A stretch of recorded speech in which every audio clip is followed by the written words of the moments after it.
The Justice Department is stepping up its fight with Apple over the company's refusal to open up the cell phone of one of the San Bernardino attackers.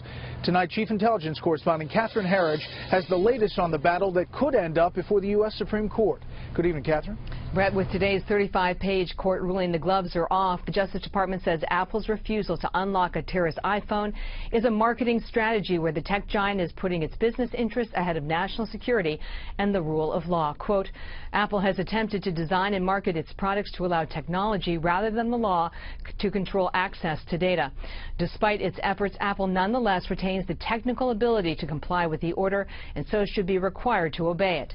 Rather than assist the FBI, which is exploring whether San Bernardino terrorists Saeed Farouk and Tashfeen Malik had outside help, the Justice Department says Apple is refusing and has the ability to bypass the iPhone's password without destroying the data.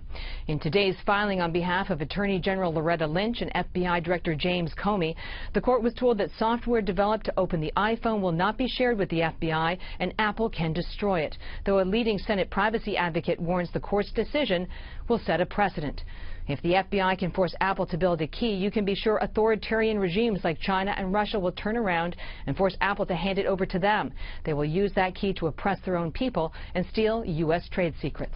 Apple CEO Tim Cook has yet to respond to today's filing, but in an open letter, Cook said the FBI wants a backdoor and this weakens data security for the individual consumer and the government because encryption can be defeated by anyone with that knowledge. Apple has a week to respond, and late today, Trump called for a boycott of Apple products until the company works with the FBI, Brett. Well, Catherine, thank you. As you mentioned, presidential candidate Donald Trump says he will stop using his iPhone until Apple cooperates with the government in the San Bernardino case, and he said you should too. I want Apple. First of all, Apple ought to give the security for that phone, okay? What I think you ought to do is boycott Apple until such time as they give that security number. How do you like that? I just thought it.